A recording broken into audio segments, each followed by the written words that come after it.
Hello to everyone, आप सभी को जोहार।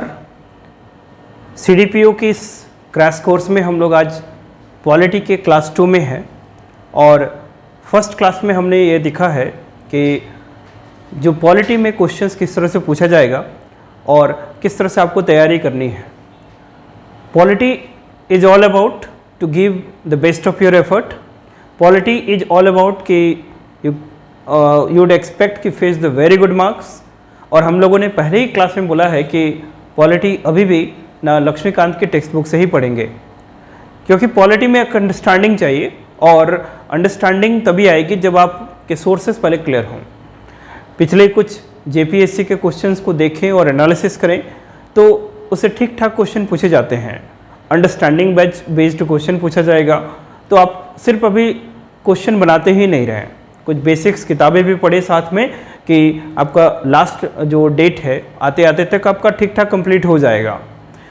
आज का क्लास का ऑब्जेक्टिव है कि आज हम लोग पॉलिटी में कुछ आगे के चैप्टर्स की बात करेंगे, जैसे कि लक्ष्मीकांत के टेक्स्ट बुक में हम लोगों ने सिटीजनशिप, जो प्रीएम्बल है और फंडामेंटल राइट्स है, इसके पहले जो मेकिंग ऑफ कॉन्स्टिट्यूशंस की बातें कर चुके थे। किस तरह से कॉन्स्टिट्यूएंट असेंबली को एक टास्क दिया गया और कैबिनेट मिशन प्लान के तहत कैबिनेट द कॉन्स्टिट्यूएंट असेंबली बना। द इनिशियल प्रपोजल था 389 मेंबर्स का, और ये सारी बातें हम लोग पिछले क्लास में कर चुके हैं। ये पहले ही मैं बोल चुका हूँ कि this is A crash course, और इस क्रैश कोर्स में बहुत डिटेल्स में हम लोग नहीं जा सकेंगे बिकॉज हमारे पास समय अभी उतना ज़्यादा नहीं है। लेकिन फिर भी इस जितने भी कंस्टेंट लिमिटेड समय है उसमें आप अच्छे से पढ़ाई करेंगे तो आपके लिए ठीक ठाक समय मिलेगा, क्योंकि अभी काफ़ी लगभग फिर भी अभी 20 से 25 दिन आपके हाथ में है जिसमें आप अच्छे से मेहनत कर पाएंगे। सो आज की क्लास में हम लोग स्टार्ट करेंगे कि किस तरह से जो भारत का संविधान है, सबसे एक इम्पॉर्टेंट एरिया कि कौन कौन से शेड्यूल्स हैं, एंड उसके बाद प्रीएम्बल, सिटीजनशिप, और फिर हम लोग फंडामेंटल राइट्स की बातें करेंगे। So without wasting the time let get back to the work. और आज हम लोग बात करेंगे दैट इज कि objective of the today's class, कि आज के क्लास में हम लोग बात करेंगे कि इस क्लास के बाद आपको क्या क्या चीज़ें सीख चुके होंगे। द ऑब्जेक्टिव्स की जब बातें करेंगे तो फर्स्ट ऑफ ऑल हम लोग आज बातें करेंगे कि दैट जो भारत के संविधान में टोटल 12 शेड्यूल्स हैं जहाँ से आपके क्वेश्चन पूछे जाते हैं, उन शेड्यूल्स को याद कैसे रखना है। सेकेंड ऑब्जेक्टिव है कि दैट जो प्रस्तावना है ना, प्रस्तावना को इंग्लिश में क्या बोलते हैं, प्रीएम्बल। तो प्रस्तावना से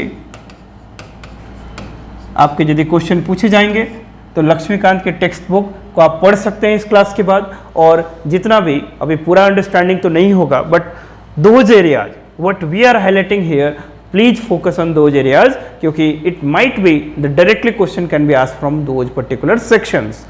थर्ड जो चैप्टर है जो हम लोग आज बात करेंगे, the third topic that is the हम लोग आज बात करने वाले हैं द सिटीजनशिप। ठीक है, सिटीजनशिप की बातें करेंगे।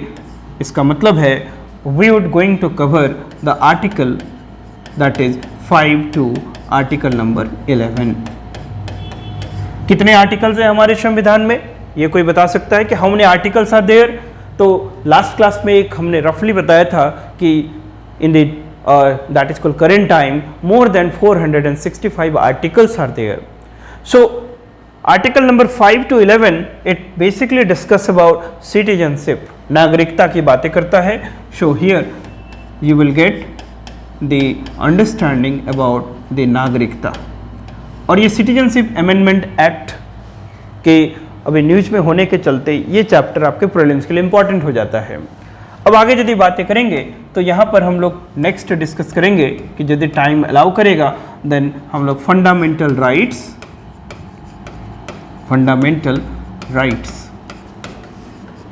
ठीक है, तो फंडामेंटल राइट्स की बातें करेंगे।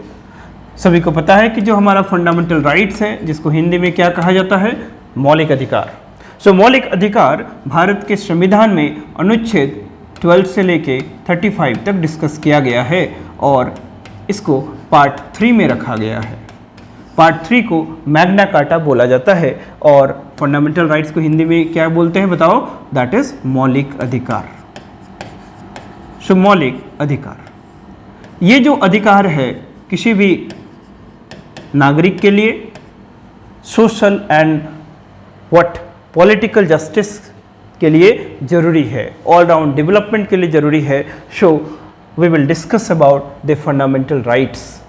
तो आज के क्लास का ये 4 बेसिक ऑब्जेक्टिव है कि शेड्यूल्स को हम लोग पहले याद करेंगे, then we will take up the preamble, prelims के पॉइंट ऑफ व्यू से बात करेंगे, बहुत डिटेल्स में नहीं बात करेंगे, then we will take up the citizenship और इसी के पहले आर्टिकल नंबर 1 से आर्टिकल 4 तक की भी बातें करेंगे, सो दैट एक हमारा कॉम्प्रिहेंसिव लर्निंग प्रोसेस शुरू हो जाएगा।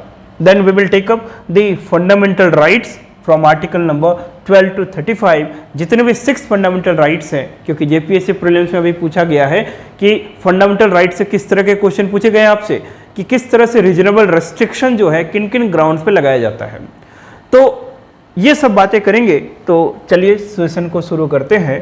तो सबसे पहले हम लोग शेड्यूल्स की बातें करते हैं। शेड्यूल्स, जब हम शेड्यूल्स की बातें करते हैं तो संविधान में टोटल कितने शेड्यूल्स हैं? ओरिजिनल कॉन्स्टिट्यूशन में 8 शेड्यूल था और भारत का संविधान अमेंडमेंट प्रोसेस को इनेबल करता है, because change is an unchanging reality. So अपने को रिलेवेंट रखने के लिए चेंज नेसेसरी है। तो भारत का संविधान भी इक्विप करता है, लेकिन जो अमेंडमेंट है उसको इतना इजी भी नहीं बनाया गया है कि इसका कोई मतलब ही नहीं है, इतना मुश्किल भी नहीं बनाया गया है कि ये एकदम रिजिड हो जाए, स्टेटस कोइस्ट हो जाए। तो बता सकते हो कि दैट रिजिड कॉन्स्टिट्यूशन में किसका एग्जांपल बताए थे? यूएसए का कॉन्स्टिट्यूशन। एंड रिजिड कॉन्स्टिट्यूशन के क्या फीचर्स चाहिए, किस तरह की मेजॉरिटी चाहिए आपको? Special majority. लेकिन फ्लेक्सिबल कॉन्स्टिट्यूशन है तो एग्जाम्पल क्या है? ब्रिटेन का कॉन्स्टिट्यूशन। किस तरह की मेजॉरिटी चाहिए उसके लिए? Simple majority. तो ये होमवर्क भी दिया था कि simple majority, ordinary majority, effective majority, absolute majority, special majority, इसका डेफिनेशन बना लीजिएगा, है ना। नाउ अब हम लोग शेड्यूल्स की बातें करते हैं। तो शेड्यूल में हमारे पास क्या है कि that original constitution, in the original constitution, so original constitutions में हमारे पास टोटल 8 शेड्यूल्स थे। There were 8 schedules. समय के साथ संविधान बदलता है और आज हमारे पास the current time how many schedules are there? There are total 12 schedules. ठीक है, 12 शेड्यूल्स। एंड शेड्यूल्स से आपके प्रीलिम्स से क्वेश्चन पूछे जाते हैं, that is why this is very important. इसको VBI कर लेंगे। तो शेड्यूल सभी को याद होगा भी, जिनको नहीं है एक बार रिवाइज कर लेंगे, शेड्यूल्स को अच्छे से पढ़ लेंगे। उसी तरह से संविधान में टोटल कितने पार्ट्स हैं? There are total 25 parts. तो मेजरली आप सरफेसली देख लेंगे, कोई जरूरी नहीं कि शेड्यूल से ही पूछेगा, पार्ट्स भी पूछ सकता है, लेकिन schedule is a favourite topic. तो शेड्यूल्स को पहले देखते हैं। शेड्यूल्स को याद रखने के अलग अलग तरीके हैं, बहुत सारे जैसे कि टिप्स हैं, जैसे कि that is called tears of वो वाला। लेकिन शेड्यूल्स की बातें करेंगे तो हम लोग इसको अपने स्टाइल में याद करेंगे। तो यहाँ पर शेड्यूल रखते हैं, यहाँ पर इसके प्रोविजंस को रखते हैं। ठीक है, शेड्यूल्स हैं और प्रोविजंस को याद रखते हैं, तो ये हमारे काम का चीज बनेगा। तो शेड्यूल्स में जब हम लोग फर्स्ट शेड्यूल की बातें करते हैं तो बताओ फर्स्ट शेड्यूल में किसकी बातें होती है ना? फर्स्ट शेड्यूल में that is called name of the state and union territory की बात होगी, कि भारत टेरिटरी की बात होती है। So first schedule talks about that is the name of the states and the union territory. तो सिंपल भाषा में इसको ऐसे लिख दें, that is called the states और यूनियन टेरिटरी के नेम्स वगैरह है। This is the first schedule, है ना। एग्जाम में आपका क्लिक हो जाएगा। सो that is called first schedule, define हो गया कि दैट इज कॉल्ड स्टेट क्या है, यूनियन टेरिटरी क्या है। तो ये फर्स्ट शेड्यूल की बातें करता है। अब सेकंड शेड्यूल की बातें करें तो सेकंड शेड्यूल में आपको क्या मिलेगा? What is the second schedule? जो सेकंड शेड्यूल है वो आपके इमॉल्यूमेंट्स, अलाउंसेस एंड प्रिविलेजेस की बातें करता है, कि जैसे जो पोस्ट हैं, जैसे कि स्पीकर है, डिप्टी स्पीकर है, कॉन्स्टिट्यूशनल पोस्ट है, वहाँ पर इमॉल्यूमेंट्स, अलाउंसेस मतलब पैसे से रिलेटेड बातें हैं। तो इमॉल्यूमेंट्स emoluments, allowances, privileges, इसकी बातें होती है सेकेंड शेड्यूल में। तो ये याद रखिएगा, इमोलमेंट से रिलेटेड टर्म्स किस में मिलेगा आपको? Second schedule of the constitution में। इससे क्लिक हो जाएगा एग्जाम में। थर्ड शेड्यूल की बातें करें तो थर्ड शेड्यूल में that is oath of affirmations के फॉर्म्स की बातें होती है कि फॉर्म फॉर ओथ और एफर्मेशंस, ये किसकी बातें करेगी? फॉर्म्स की बातें करेगी। Forms for oath plus affirmations की बातें होती हैं, ठीक है। एफर्मेशंस की बातें होती है कि मतलब जितने भी संवैधानिक पोस्ट हैं उसमें आपको ऑफिस में एंटर करने के पहले आपको शपथ लेना पड़ता है, तो दैट इज कॉल्ड ओथ और एफर्मेशंस। लेकिन अलग अलग पोस्ट के लिए अलग अलग तरीके के और जो शपथ के उनके इनके सब्जेक्ट होते हैं, तो that is called forms. Prescribed format is there, so ये किसमें होगा? थर्ड शेड्यूल में डिस्कशन होगा। अब बताइए कि भारत का संविधान में फोर्थ शेड्यूल में क्या होगा? फोर्थ शेड्यूल में यदि बात करें तो फोर्थ शेड्यूल में हम लोग चलते हैं, तो फोर्थ शेड्यूल में राज्यसभा में कितना सीट एलोकेट होगा इसकी बातें होती है। That is allocation of the seats in the Rajya Sabha. अलग अलग स्टेट्स के अलग अलग सीट्स है, तो ये राज्यसभा में सीट की बातें होती है। That is the allocation of seats in the Rajya Sabha. Allocation of seats in Rajya Sabha, ठीक है, इन राज्यसभा। बहुत सारे लोग सोच रहे होंगे कि सर ये तो आता ही है।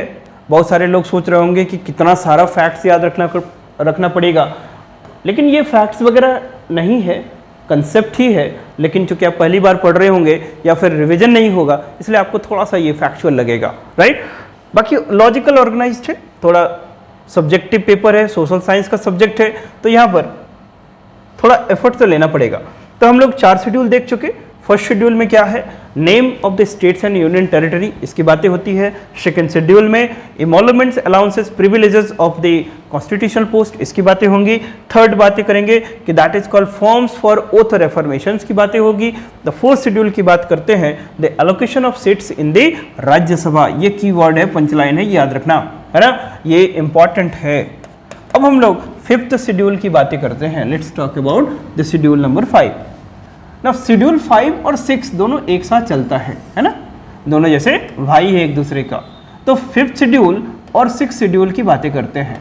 तो हम लोग यहाँ पर फिफ्थ शेड्यूल की बातें करेंगे और 6th शेड्यूल की बातें करते हैं ना। कोई बता सकता है कि फिफ्थ शेड्यूल में क्या प्रोविजंस है भारत के संविधान में?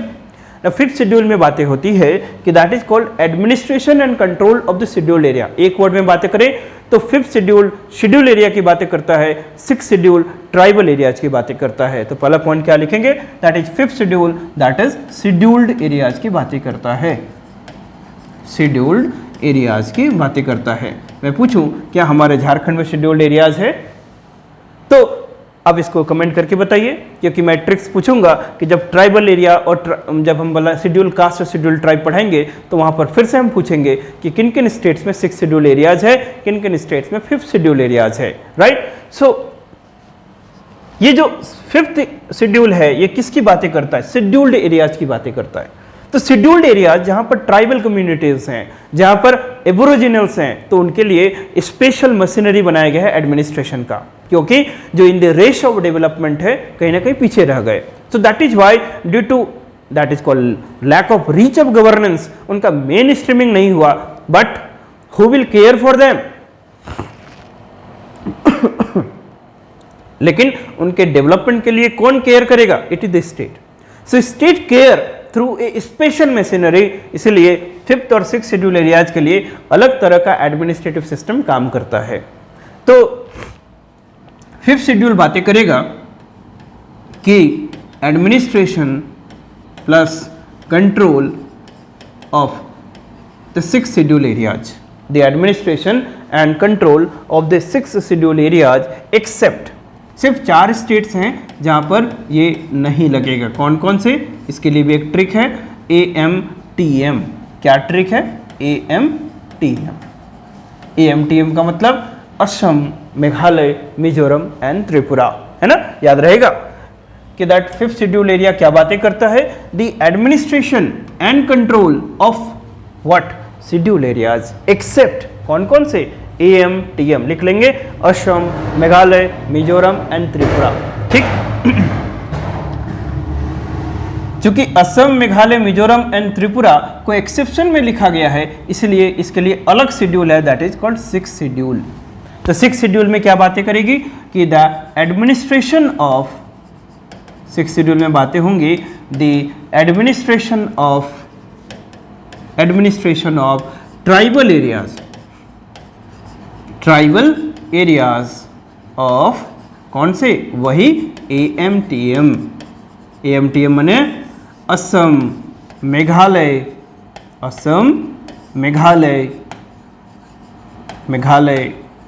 Third is Tripura and Mizoram.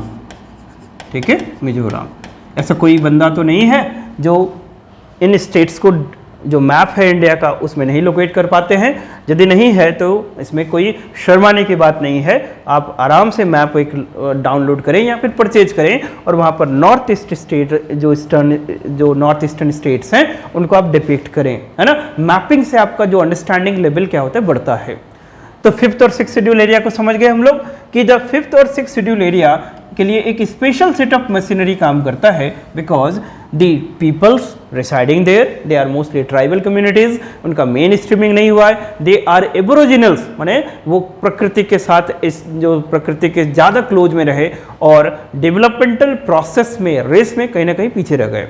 So that is why a special care is exercise for their development, special machinery काम करता है। And schedule area except AMTM में 5th शेड्यूल और AMTM में ट्राइबल एरियाज है, इसलिए वहाँ पर ये ट्राइबल एरिया का एडमिनिस्ट्रेशन चलता है। तो 5th और 6th याद रह गया। 7th, 8th, 9th तो आप ऐसे चुटकी में याद रख सकते हैं, that is the 7th schedule, 8th schedule और 9th शेड्यूल। इसके लिए क्या ट्रिक है, बताओ जल्दी बताओ। That is if you talk about the 7th schedule, 8th schedule और क्या है 9th शेड्यूल, ये 3 जो शेड्यूल्स हैं इसके लिए ट्रिक्स है LLL, है ना, 3L। सो जब हम लोग LLL की बात करते हैं तो 7th शेड्यूल किसकी बातें करता है, the 7th schedule will discuss about the what least system. 7th schedule किसकी बातें करता है, लिस्ट सिस्टम की बातें करता है। And what is this list system, तो लिस्ट सिस्टम का ये मतलब हुआ कि that constitution of India provides for the Constitution of India is the provide for the federal system of administration, the federal system of government. So federal system का क्या मतलब होता है,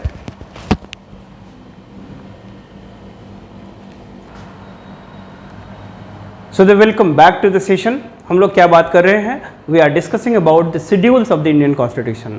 तो हमने क्या देखा कि दैट इज कॉल्ड 5th और 6th शेड्यूल में किसकी बात होती है, the administration and the control of the schedule areas and tribal areas. 5th schedule schedule area को डिफाइन करता है और 6th शेड्यूल ट्राइबल एरियाज को डिफाइन करता है।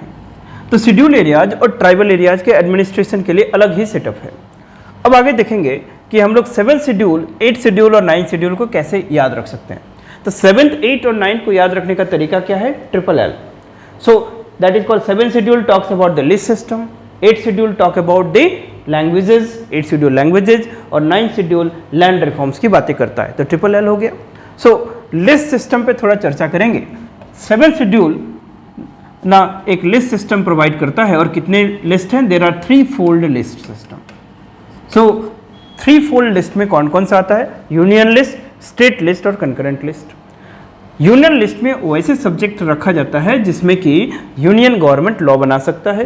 स्टेट लिस्ट में उन सब्जेक्ट को रखा गया है जिनमें कि राज्य सरकार माने स्टेट गवर्नमेंट लॉ बना सकता है। और कॉन्करेंट लिस्ट ऐसे सब्जेक्ट्स हैं जहां पर कि दोनों ही सरकार, यूनियन गवर्नमेंट और स्टेट गवर्नमेंट दोनों ही लॉ बना सकती है।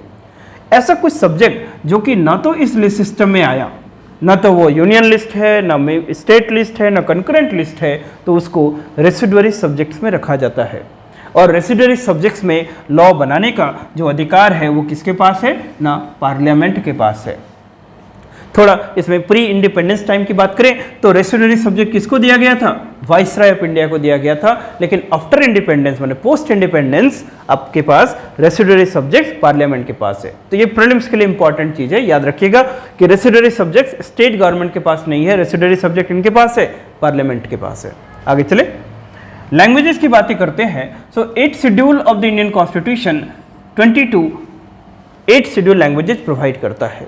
लेकिन सारे के नाम याद रखना उतना इंपॉर्टेंट नहीं है, लेकिन जो रिसेंट इसके एडेड अमेंडमेंट्स हैं वो आपके लिए इंपॉर्टेंट है। तो लैंग्वेजेस से रिलेटेड कौन कौन से अमेंडमेंट है? एक है, इसको ट्रिक से याद रखिएगा, 22, 71, 92। सो that is called the 22nd constitutional amendment act, इसके तहत कुछ जोड़ा गया। 71st कॉन्स्टिट्यूशनल अमेंडमेंट एक्ट, उसके तहत कुछ जोड़ा गया लैंग्वेजेस। और 92nd कॉन्स्टिट्यूशनल अमेंडमेंट एक्ट, उसके तहत कुछ लैंग्वेजेस को जोड़ा गया। तो 22nd कॉन्स्टिट्यूशनल अमेंडमेंट एक्ट में कौन सा लैंग्वेज को जोड़ा गया? दैट इज कोई बता सकता है? यहां पर एक करेक्शन करेंगे, दैट इज 21st, ठीक, that is 21st, right. So this is the 21st। सो 21, 71 और 92। तो 21st कॉन्स्टिट्यूशनल अमेंडमेंट एक्ट में किसको ऐड किया गया था? ना सिंधी, इसको याद रखिएगा। The 21st constitutional amendment act में किसको ऐड किया गया था? सिंधी। और 21st कॉन्स्टिट्यूशनल अमेंडमेंट एक्ट कब हुआ था? This is in the year 1967। 1967 कोई बता सकता है कि 1967 और क्यों फेमस है? ना 1967 that is called Golaknath case के लिए भी फेमस है। तो गोलकनाथ केस कब हुआ था बता सकता है कोई? ना 1967 में। और गोलकनाथ केस क्यों इंपॉर्टेंट है? जब हम लोग बेसिक स्ट्रक्चर डॉक्ट्रिन की बातें करेंगे तो वहां पर हम लोग बातें करते हैं the Shankari Prasad case, very famous 1951, then Golaknath case 1967, जब भारत के जुडिशियरी ने ड्यू प्रोसेस ऑफ लॉ का एम्ब्रायनिक फॉर्म लिया। आज हम लोग बात करते हैं ना ड्यू प्रोसेस ऑफ लॉ, तो ये due process of the law का जो मतलब है कि अब लॉ सिर्फ सब्सटेंटिव ग्राउंड पे भी नहीं चेक होगा लेकिन इंटेंशन पे चेक होगा। सो लॉ प्रोसीड्यूरल ग्राउंड पे भी चेक होगा। जो अमेरिकन जुडिशरी पहले काम करती थी तो इंडियन जुडिशरी अब से धीरे धीरे ड्यू प्रोसेस ऑफ लॉ की ओर बढ़ेगी, तभी जाके वहां से जुडिशियल एक्टिविज्म जिसमें कि सोशल इंटरेस्ट लिटिगेशन और पब्लिक इंटरेस्ट लिटिगेशन, ये सारे कॉन्सेप्ट भारत में 80s के बाद आए। ठीक है, सो द बैकग्राउंड वहां पर क्या है? That is Golaknath case. तो यहां पर 1967 में और एक इंपॉर्टेंट इंसिडेंट देख रहे हैं कि 21st कॉन्स्टिट्यूशनल अमेंडमेंट एक्ट होता है और सिंधी को 8 शेड्यूल लैंग्वेज में जोड़ा गया था। उसी तरह से अब बातें करें the 71st constitutional amendment act, और ये 71st कॉन्स्टिट्यूशनल अमेंडमेंट एक्ट कब हुआ? 1992 को। और इसमें क्या क्या लैंग्वेज जोड़ा गया? तो कोई बता सकता है ना? Languages are MNK। So MNK में कौन कौन सा है? That is called MNK means the Manipuri, Konkani और नेपाली। M से मणिपुरी, मणिपुरी, दूसरा कोंकणी, कोंकणी और तीसरा नेपाली, है ना? तीसरा नेपाली, है ना? तो 71st कॉन्स्टिट्यूशनल अमेंडमेंट में किसको जोड़ा गया? MNK, मणिपुरी, कोंकणी, नेपाली को। और 21st में किसको जोड़ा गया है? सिंधी को जोड़ा गया है। और 92nd कॉन्स्टिट्यूशनल अमेंडमेंट एक्ट ये कब हुआ? दैट इज 2003, और इसमें किसको जोड़ा गया? द 2003, इसमें किसको जोड़ा गया? दैट इज कॉल्ड बोडो, डोंगरी। ठीक है, बोडो, डोंगरी, दैट इज कॉल्ड। तीसरा लैंग्वेज कौन है? दैट इज कॉल्ड बोडो, डोंगरी, मैथिली और Santhali. That is Santhali and Maithili. तो ये आपके लिए इंपॉर्टेंट है कि कौन सा लैंग्वेज है। ये जो आपके पास 4, 3, 7, 1, 8, इसको जरूर याद रख लेना है ना, कि ये रिसेंट अमेंडमेंट है और ये अमेंडमेंट है।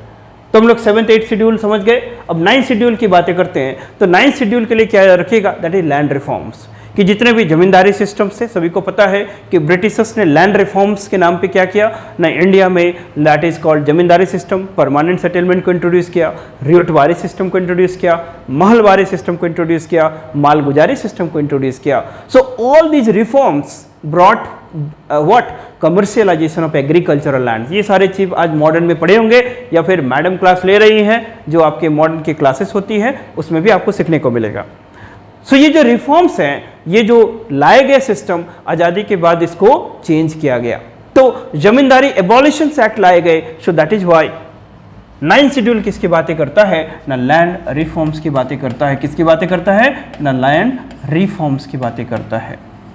अब लैंड रिफॉर्म्स में 2-3 बातें ध्यान रखेंगे, तो अब बस पीटी के लिए इतना याद रखें कि दैट इज पहला पॉइंट, दी 7th, 8th और 9th शेड्यूल किसकी बातें करता है ना ट्रिपल एल की बातें करता है। 7th schedule list system, 8th schedule that is 8th schedule languages, 9th schedule land reforms. अब थोड़ा 10th शेड्यूल की बातें करें, the 10th schedule anti defection law की बातें करता है। द 10th शेड्यूल की बातें करें, 10th शेड्यूल, तो 10th शेड्यूल में प्रोविजंस में क्या लिखेंगे आप ना एंटी डिफेक्शन लॉ, आप लिखें anti defection law, anti defection law, simple है anti defection law. So anti defection law के बाद 11th एंड 12th शेड्यूल की बातें करते हैं, the 11th schedule and the 12th schedule. So 11th schedule and 12th schedule में 2 important amendments आपको याद रखने हैं। The 11th schedule that is 73rd constitutional amendment act 1992 and 74th constitutional amendment act 1992।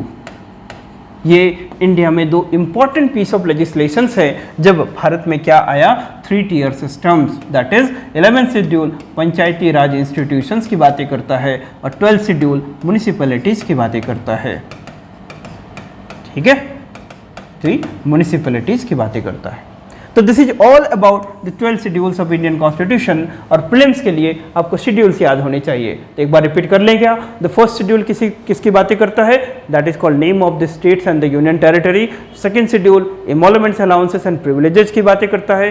Third schedule oath that is called affirmations के लिए forms या prescriptions की बातें करता है। Fourth schedule allocations of the seats in the Rajya Sabha की बातें करता है।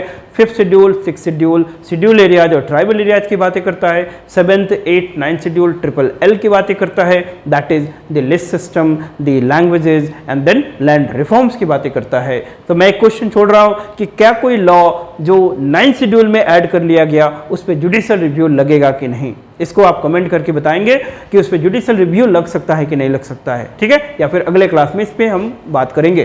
10th schedule anti defection law की बातें करता है। 11th and 12th schedule Panchayati Raj institution और म्युनिसिपैलिटीज की बातें करता है। तो ये शेड्यूल होने के बाद अब हम लोग आगे चलते हैं। अब आगे देखते हैं कि there is a chapter that is called union and its territories. There is another chapter, Laxmikanth की टेक्स्ट बुक में there is another chapter that is union and its territory. इसकी बातें करते हैं, union and its territories, union and its territories. ठीक, so union and its territories, this is the chapter. Prelims के लिए कितना पढ़ेंगे, है ना, ये बातें करेंगे हम लोग, बहुत ज़्यादा इसमें नहीं जाना है। सो यहाँ पर 4 इंपॉर्टेंट आर्टिकल्स आपको बेसिकली जानने हैं। सो that is article number 1, 2, article number 4। इसको यूँ कहें तो 2 मिनट में इस चैप्टर को कैसे आपको सल्टाना है, राइट, कि what are the important tricks. Prelims के लिए बहुत ज़्यादा कंसेप्ट नहीं चाहिए। सो आर्टिकल 1, 2, 3, 4 ये क्या बातें करता है ये देखते हैं। Article 1, article number 2, article number 3 और आर्टिकल नंबर 4। ठीक है, बस इसी डायग्राम में आपका पूरा चैप्टर कंप्लीट। सो आर्टिकल नंबर 1 की बातें करते हैं। आर्टिकल नंबर 1 किसी को याद है, बता सकते हो ना। आर्टिकल 1 क्या बातें करता है कि the India that is Bharat is a union of state. ठीक, what is India? India that is Bharat is a union of state. India that is Bharat is a union of state. ठीक है, यूनियन ऑफ स्टेट, इसी का interpretation है। थोड़ा mains पढ़ते तो आप इसी में इंटरप्रेट करते।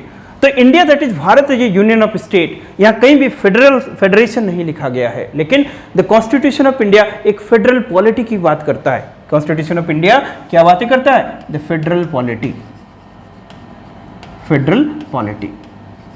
तो आखिर ये फेडरल पॉलिटी की बात करता है, लेकिन फेडरल टर्म लिखा हुआ ही नहीं है कॉन्स्टिट्यूशन में, कहीं भी फेडरेशन टर्म का मेंशन नहीं है। लेकिन इंडिया एक फेडरल कंट्री है, ये सभी को पता है कि there is division of powers.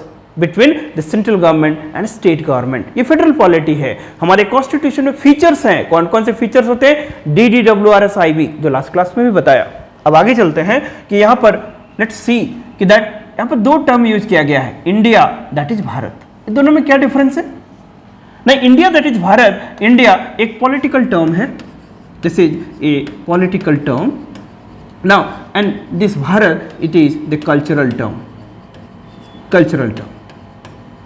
ठीक, तो जब कॉन्स्टिट्यूएंट असेंबली में ये डिबेट उठा कि आफ्टर द इंडिपेंडेंस भारत का किस नाम को एक्सेप्ट किया जाए, अडॉप्ट किया जाए, तो उस समय फाउंडिंग फादर्स कुछ चीज़ों में, मैं हमेशा बोलता हूं कि how the visionary they are, वो इन चीज़ों में लड़ाई नहीं किए कि भारत रखें कि इंडिया नाम रखें।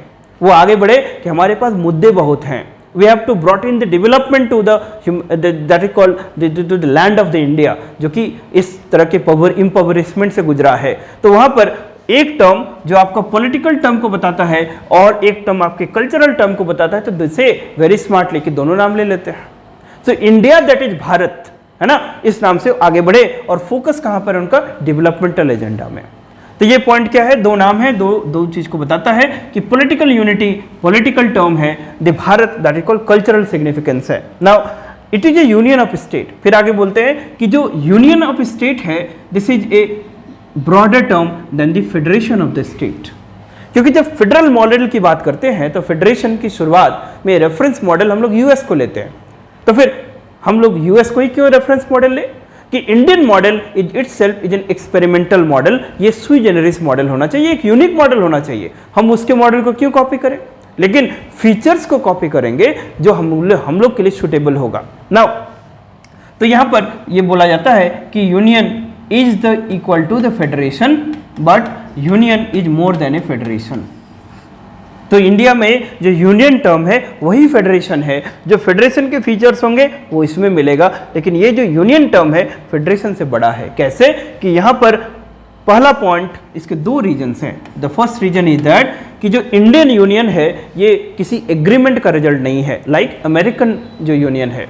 सो अमेरिका को जो फेडरेशन है वहाँ पर जो 13 कॉलोनीज के स्टेट्स हैं वो कॉलोनीज मिलके वहाँ के 50 स्टेट्स बने और अमेरिकन यूनियन बना, लेकिन इंडिया में ऐसा नहीं है। So India is not the result of agreement, पहला पॉइंट। दूसरा कि यहाँ पर किसी भी स्टेट्स को उस एग्रीमेंट को छोड़ के जाने का अधिकार नहीं है, कि none of the state can secede the agreement. दो रीजन है कि किस तरह से यूनियन फेडरेशन से बड़ा है। पहला रीजन कि Indian union is not the result of the agreement. दूसरा रीजन कि स्टेट्स जो यूनिट है they do not have the right to secede this union. इसलिए इंडियन कॉन्स्टिट्यूशन को कैसे डिफाइन करते हैं कि Indian constitution means indestructible union, indestructible union of destructible states,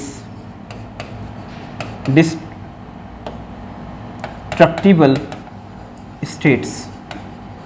क्या मतलब हुआ इसका, कि यहाँ पर जो इंडियन यूनियन है उसको एक एडमिनिस्ट्रेटिव यूनिट्स की तरह देखा जा रहा है, एक कल्चरल यूनिटी की तरह देखा जा रहा है, और स्टेट्स का जो डिस्ट्रीब्यूशन है, स्टेट्स जो बनाया गया है एडमिनिस्ट्रेटिव इफिशिएंसी गवर्नेंस के लिए बनाया गया है, इसलिए स्टेट्स चेंज होते रहता है। माने स्टेट्स के पास टेरिटोरियल इंटेग्रिटी नहीं है। इस लाइन को लिख लेंगे, क्या स्टेट्स के पास टेरिटोरियल इंटेग्रिटी है?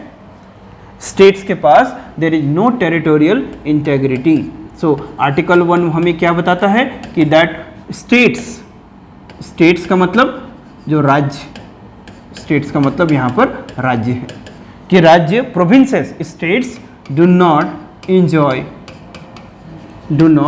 enjoy the territorial integrity, do not enjoy the territorial integrity। तो हमारे यहाँ पर टेरिटोरियल इंटेग्रिटी सिर्फ किसके पास है? ना सेंटर के पास है। इंडिया इज इनडिस्ट्रक्टिबल, इंडिया कभी भी डिस्ट्रक्ट नहीं होगा। डिस्ट्रक्ट कौन हो सकता है? स्टेट, जैसे बिहार था झारखंड बना, जैसे कि मध्य प्रदेश था छत्तीसगढ़ बना, जैसे कि आंध्र प्रदेश था तेलंगाना बना, जैसे कि क्या बोल सकते हैं आप, उत्तर प्रदेश था तो उत्तरांचल बना। तो इस तरह से टेरिटोरियल इंटेग्रिटी नहीं है किसके पास? ना राज्य के पास है। टेरिटोरियल इंटेग्रिटी सिर्फ किसके पास है? ना सेंटर के पास है, यूनियन के पास है। तो ये इंडियन मॉडल समझ में आया। सो आर्टिकल 1 ये बोलता है। आगे देखते हैं कि दैट आर्टिकल नंबर 2 है। Article number 2 that is called, कुछ नए स्टेट के एडमिशंस की बातें करता है, कि जैसे कि जो एक टर्म यहाँ पर डिफाइन करेंगे, सबसे पहली बात कि टेरिटरी। तो अभी तक हम लोगों ने क्या देखा था, एक टर्म देखा फेडरेशन, एक टर्म देखा यूनियन, अब एक टर्म देख रहे हैं टेरिटरी। सो टेरिटरी का मतलब क्या होता है कि सिंपल भाषा में जो स्टेट्स हैं प्लस यूनियन टेरिटरीज हैं प्लस कोई भी एक्वायर्ड टेरिटरी होगा, एक्वायर्ड टेरिटरी। ठीक है, इसको ध्यान रखेंगे। So what is this territory? Territory का मतलब स्टेट्स जो अभी है ऑलरेडी, यूनियन टेरिटरी जो है या फिर फ्यूचर में कुछ जीतने वाले हैं या फिर जो हमारे इंडियन यूनियन में एनेक्स करके शामिल होगा, उसको भी हम लोग एक्वायर्ड टेरिटरी में बातें करेंगे। जैसे कि पीओके की बात करते हैं, आगे चल के मान लेते हैं बलूचिस्तान रीजन ये हमारा होता है, तो हमारे इंडियन टेरिटरी का पार्ट बनेगा। तो दैट्स वाई द टेरिटरी जो टर्म है वो बिगर टर्म हो जाता है। समझ में आया कुछ? तो आर्टिकल 2 बोलता है कि नए स्टेट्स को एडमिट किया जा सकता है, नए स्टेट्स को एडमिट किया जा सकता है का मतलब कि या तो नया स्टेट क्रिएट करके हम लोग इस टेरिटरी में शामिल कर सकते हैं, मतलब टेरिटोरियल माने उसको बढ़ाया जा सकता है, that is called the creation of a new states. ये आर्टिकल 2 बात करता है। आर्टिकल 3 बात करता है कि इंटरनल रीऑर्गेनाइजेशंस, इंटरनल रीऑर्गेनाइजेशंस। तो इंटरनल रीऑर्गेनाइजेशंस क्या होता है कि जैसे हम लोग अभी बात किए थे कि दैट स्टेट के पास क्या है, टेरिटोरियल इंटेग्रिटी नहीं है, तो किसी भी स्टेट्स माने राज्य का नाम चेंज किया जा सकता है, उसके एरिया को बढ़ाया घटाया जा सकता है, उसके टेरिटोरियल इंटेग्रिटी को चेंज किया जा सकता है, किसी दूसरे स्टेट्स के साथ मिलाया जा सकता है। So there is no territorial integrity with respect to the state. ये क्लियर हो गया?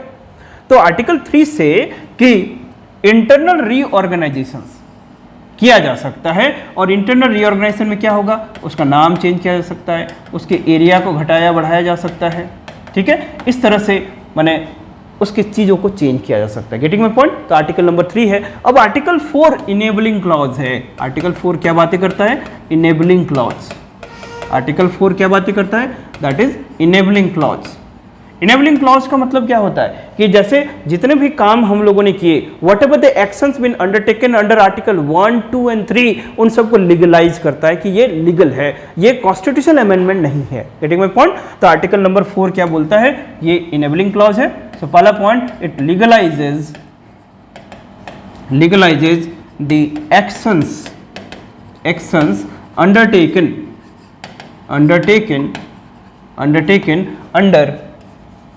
Under article 1, article 2, article number 3। तो ये सबको लीगलाइज करता है। और ये जो हम लोग नया स्टेट बना रहे हैं, नई को एडमिट कर रहे हैं, टेरिटोरियल इंटेग्रिटी को चेंज कर रहे हैं, स्टेट्स का नाम चेंज कर रहे हैं, ये सब कॉन्स्टिट्यूशनल अमेंडमेंट नहीं है। कॉन्स्टिट्यूशनल अमेंडमेंट के लिए कौन सा पावर है जिसको बोले थे constituent power of parliament? Article number 368। यदि आर्टिकल नंबर 368 में कोई काम हो रहा है तो वो अमेंडमेंट टू द कॉन्स्टिट्यूशन कहलाता है। लेकिन ये सारे एक्शन क्या अमेंडमेंट है, संविधान का संशोधन है क्या? नहीं है। ठीक है, तो ये तीसरा पॉइंट लिखेंगे कि all these actions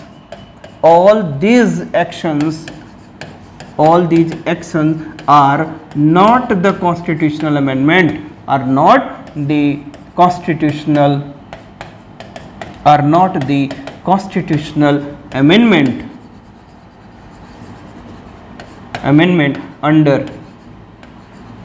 under article number 368।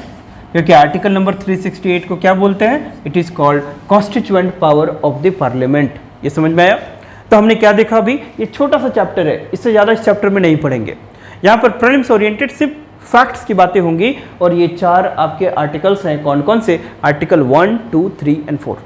Article 1 क्या बात करता है? Simply that is called India, that is Bharat, ये union of state. India Bharat का क्या मतलब होता है वो बता चुके हम लोग। That second part, union of states, federation of state और टेरिटरी ऑफ इंडिया, इन तीनों में अंतर है, ये ऑलरेडी बात कर चुके हैं।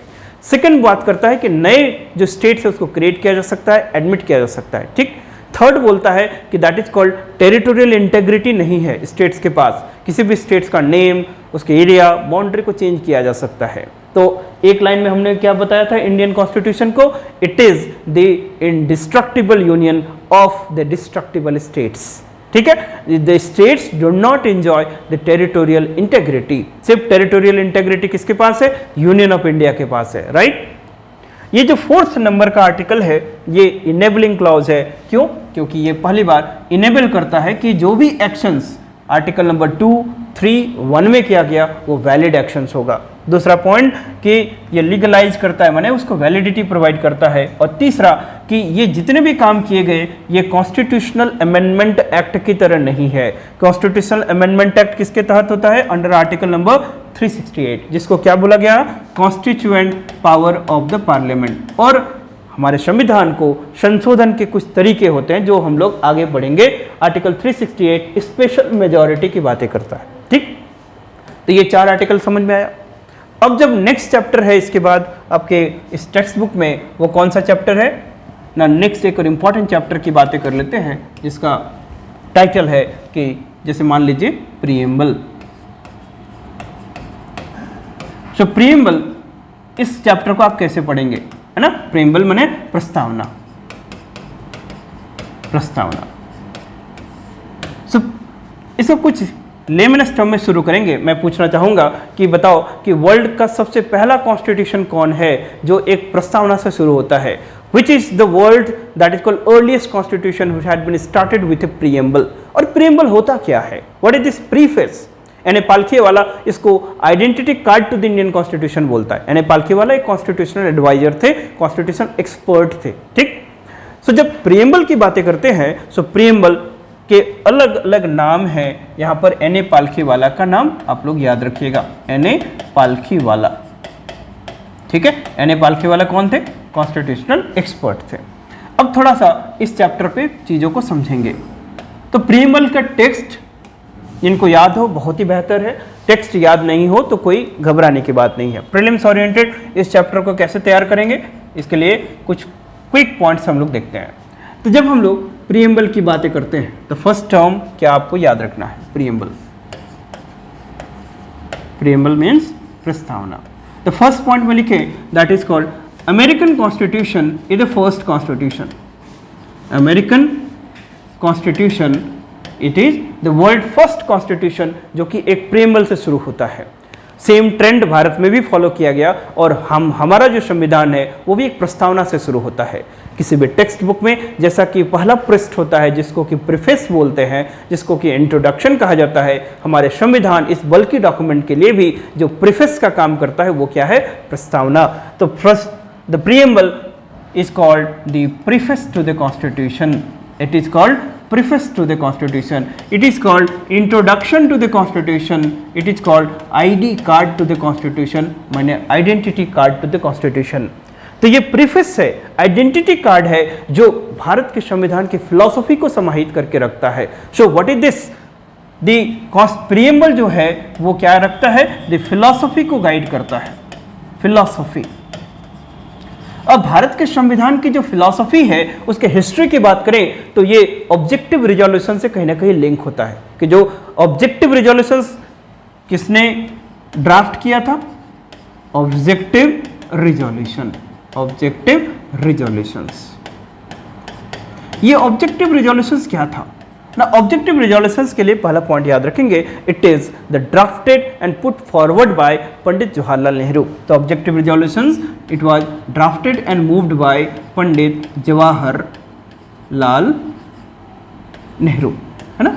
पंडित जी ने इसको ड्राफ्ट किया था और उसको मूव फॉरवर्ड किया था। और ये जो ऑब्जेक्टिव रिजोल्यूशंस हैं ये प्रिंसिपल्स प्रोवाइड किए, फिलॉसफी प्रोवाइड किया कि आने वाले समय में जो हमारा कॉन्स्टिट्यूशन का डेवलपमेंट हो वो किन किन वैल्यूज, किन किन फिलॉसफी को ध्यान में रखते हुए आगे बढ़ेगा। सो that is why the objective resolutions has given the eventual shaping of the Indian constitution. और दैट इज व्हाई इसका मॉडिफाइड वर्जन ही आज का माने क्या बनता है? प्रीएम्बल बनता है। इसका जो मॉडिफाइड वर्जन, इसका मॉडिफाइड वर्जन आज का क्या है? प्रस्तावना है।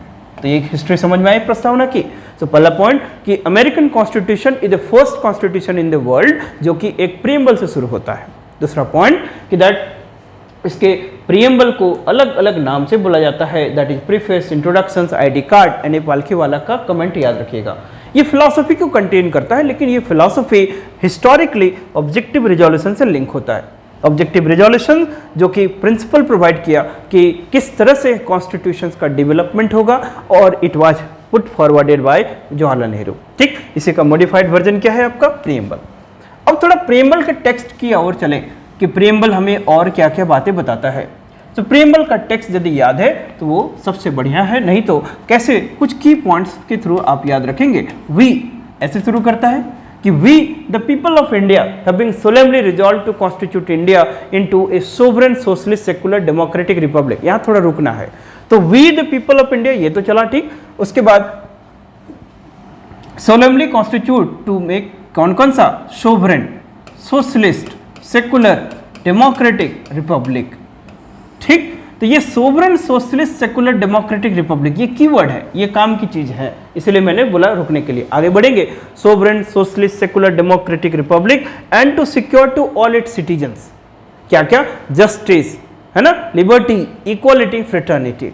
ठीक है, फिर आप बातें करेंगे, यहाँ रुकेंगे, जस्टिस, लिबर्टी, इक्वालिटी, फ्रेटर्निटी, इसके लिए रुकेंगे। ठीक है, फिर आगे रीड करेंगे, justice social economic and political. ठीक, liberty, liberty of thought expression belief faith and worship, इसको रुकेंगे आराम से कि justice social economic and political, ऐसे रीड करेंगे। Liberty of thought expression belief faith and worship, ये पूछेगा। Equality of status and of opportunity, last fraternity assuring the dignity of the individual and unity and integrity of the nation। ठीक है, तो ये preamble को read कैसे किया अपन ने कि we the people of India having solemnly resolved to constitute India into a sovereign socialist secular democratic republic and to secure to all its citizens justice social economic and political liberty of thought expression belief faith and worship and equality of status and of opportunity and the fraternity assuring the dignity of the individual and the unity and integrity of the nation। and this last में क्या याद रखेंगे, वो date that is 26 day of November 1949 do hereby adopt enact and give to ourselves this constitutions। ठीक है, तो ये text को इस तरह से आप ब्रॉडली स्केची मैनर में याद रख सकते हैं। ये क्यों ना, प्रीलिम्स के लिए सारे काम की बातें हैं, इसलिए मैंने इसको बताया। इसको देखो कैसे काम की बातें हैं ना। यहाँ पर we the people of India से मतलब होता है, मतलब इसको 4 पार्ट में डिवाइड कर लें, 1 2 3 और 4। ये 4 बेसिकली पीटी के क्वेश्चंस हैं एक तरह से।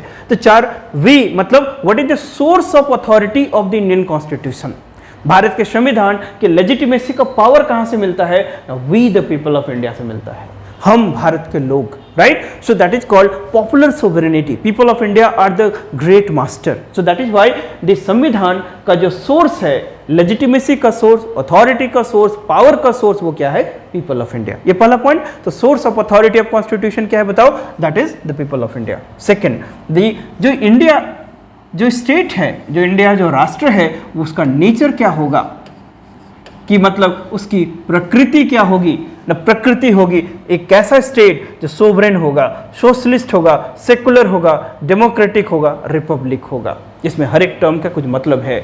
ये राष्ट्र कैसा होगा, so this is called nature of Indian state, that is sovereign, socialist, secular, democratic and Republic. तो सोवरेन का मतलब कल हम कई बार बात कर चुके हैं कि दैट जो इंडियन स्टेट होगा वो अपने डोमेस्टिक पॉलिसी और इंटरनेशनल रिलेशंस के लिए फ्री होगा, कोई भी फॉरेन प्लेयर्स, फॉरेन एंटिटी उनको बाध्य नहीं कर सकता है। So this is called the sovereignty. Second, socialist character. अवधि सेशन ऑफ 1955 में भी ये इंडियन नेशनल कांग्रेस का डिसाइड किया गया था कि एक socialist pattern of society India में डेवलप हो। तो सोशलिस्ट पैटर्न ऑफ सोसाइटी में इंडिया में किस तरह का सोशलिज्म को अडॉप्ट किया गया, that is called mixed economy. Mixed economy, और ये मिक्स्ड इकोनॉमी किस टाइप के सोशलिज्म पे बेस्ड है, that is called Fabian socialism. किस टाइप के, फेबियन सोशलिज्म। कोई बता सकता है कि what is the meaning of the Fabian socialism, जिसको फैब सोशलिज्म बोलते हैं, कि दैट इस सोशलिज्म में फोकस क्या होगा, the middle class of the society. Socialism पता तो है कि जहां पर मीन्स ऑफ ओनरशिप स्टेट के पास होता है, प्राइवेट प्रॉपर्टी नहीं होगा। स्टेट सोशलिज्म में क्या होगा, there will be no private property. लेकिन हमारा इंडियन मॉडल डिफरेंट है। यहाँ पर हम लोगों ने एक हाइब्रिड मॉडल को लिया कि मिक्स्ड इकोनॉमी, जहाँ पर मेन प्लेयर तो पब्लिक सेक्टर इंटरप्राइजेज हैं, लेकिन सप्लीमेंट्री रोल कौन प्ले करेगा, दैट इज प्राइवेट सेक्टर। माने प्राइवेट सेक्टर के कैपेसिटी बिल्डिंग की भी बातें होगी, दोनों साथ में मिलकर काम करेंगे। तो this is called mixed economy. इस तरह का हम लोग सोशलिस्टिक मॉडल हमने अडॉप्ट किया, इसी के लिए हमने प्लानिंग को भी अडॉप्ट किया। आगे बढ़ेंगे। सोवरेन, सोशलिस्ट, सेकुलर स्टेट की बातें करेंगे कि secular state Indian model of secularism western model of secularism से थोड़ा सा डिफरेंट है, ठीक है। साथ में और किस तरह का होगा, डेमोक्रेटिक और रिपब्लिक होगा। हमारे यहाँ पर जो हेड ऑफ द स्टेट होगा, हेड ऑफ द स्टेट माने प्रेसिडेंट, वो इलेक्टेड होगा। ब्रिटेन के जैसा क्या हो, हेरिडेटरी नहीं होगा। तो हेड ऑफ द स्टेट कैसे होंगे, इलेक्टेड होंगे। तो ये हो गया नेचर ऑफ इंडियन स्टेट। तो ये क्या बातें करता है, that is the first second point clear कि नेचर ऑफ इंडियन स्टेट कैसा होगा, sovereign, socialist, secular, democratic, Republic. आगे चलेंगे। दैट इज थर्ड जो पॉइंट है, ये ऑब्जेक्टिव ऑफ द कॉन्स्टिट्यूशन की बातें करता है कि संविधान का उद्देश्य क्या है, दैट इज ऑब्जेक्टिव। तो ऑब्जेक्टिव्स में कौन कौन से, जस्टिस, लिबर्टी, इक्वालिटी, फ्रेटर्निटी। अब क्वेश्चन पूछेगा तुरंत पीटी में कि बताओ हमारे प्रीएम्बल में कितने तरह के जस्टिस की बात की गई है। तो there are 3 types of justice. कौन कौन से, social, economic and political justice. अब ये पीटी का क्वेश्चन उठता है कि इसमें से बताओ डिस्ट्रीब्यूटिव जस्टिस किसको बोला जाता है, डिस्ट्रीब्यूटिव जस्टिस किसे बोला जाएगा, बताओ, कमेंट करके बताइएगा। इंडियन पॉलिटी जो लक्ष्मीकांत की किताब है उसमें लिखा हुआ है, तो इसमें जाके थोड़ा सा पढ़ लेंगे प्रीएम्बल चैप्टर को कि डिस्ट्रीब्यूटिव जस्टिस किसको बोला जाता है। कितने तरह के जस्टिस की बात हो रही है, social justice, economic justice and political justice. ठीक, आगे बढ़ेंगे। लिबर्टी की बात हो रही है, तो प्रीएम्बल में कितने तरह के लिबर्टी की बात की गई है, that is liberty of thought, expression, belief, faith and worship, माने 5 टाइप्स ऑफ लिबर्टी की बात की गई है, राइट। नाउ जब हम लोग इक्वालिटी की बात करेंगे तो इक्वालिटी ऑफ स्टेटस और अपॉर्चुनिटी, माने 2 टाइप की इक्वालिटी की बात की गई है, एक को इक्वालिटी ऑफ स्टेटस हो और दूसरा अपॉर्चुनिटी हो। देन एंड लास्ट जब हम लोग फ्रेटर्निटी की बात करते हैं कि मतलब एक भाईचारा की बातें करते हैं, तो प्रीएम्बल कितने तरह के बातें करता है कि एक डिग्निटी ऑफ इंडिविजुअल की बातें करता है। और जब इंडिविजुअल बोल रहे हैं तो इंडिविजुअल का मतलब वुमेन है, इंडिविजुअल का मतलब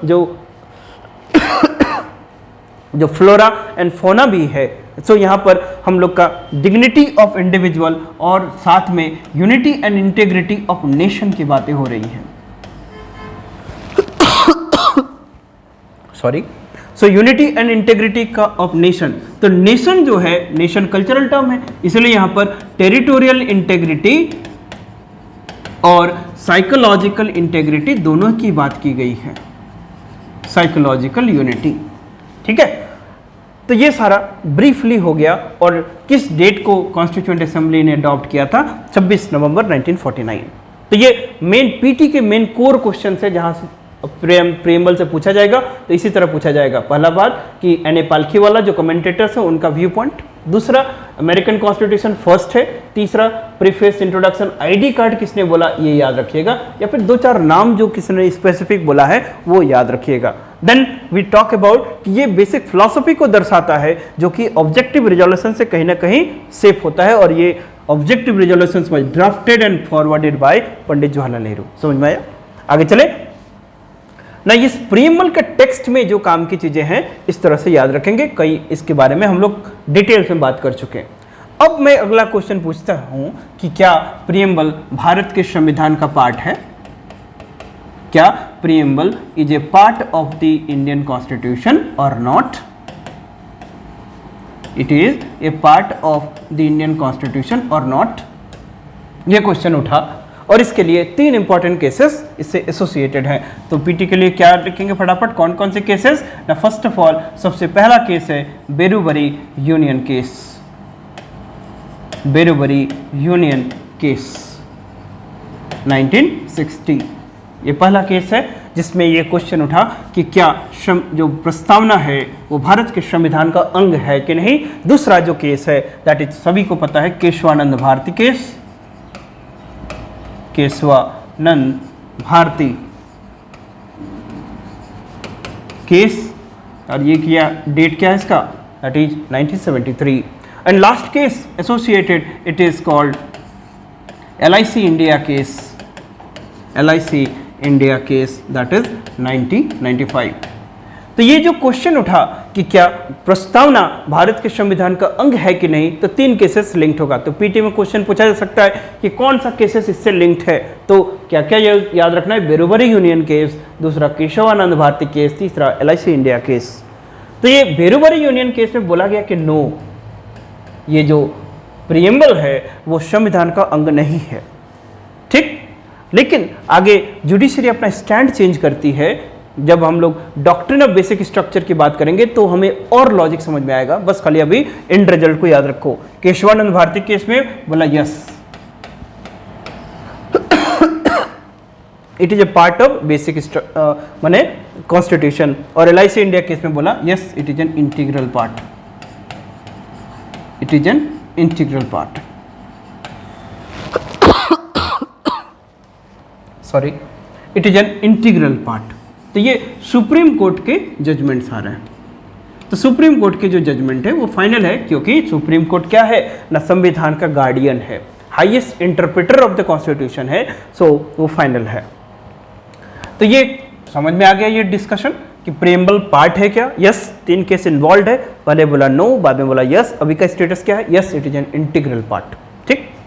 अब आगे चले कि जब ये डिसाइड हो गया कि प्रीएम्बल संविधान का अंग है, तो क्या प्रीएम्बल को अमेंड कर सकते हैं, या फिर जो प्रीएम्बल को अमेंड करना होगा तो क्या संविधान को जैसे अमेंड करते हैं उसी तरीके से अमेंड करेंगे क्या ना। इसके लिए अब क्वेश्चन उठा amendment to the preamble, amendment to the preamble, amendment to the preamble.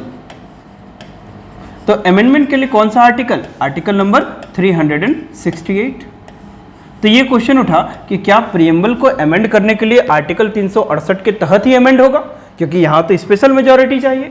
तो फिर से ये क्वेश्चन उठा और ये पेच फंसा। तो फिर वापस हम लोग इसमें देखेंगे कि जब हम लोग देख रहे हैं बेरोबरी यूनियन केस, तो यहाँ पर अंग तो है ही नहीं, तो यदि अंग ही नहीं है तो उसको अमेंड करने के लिए कॉन्स्टिट्यूशनल प्रोविजन लाने की क्या जरूरत है, वो तो ऐसे ही अमेंड होगा।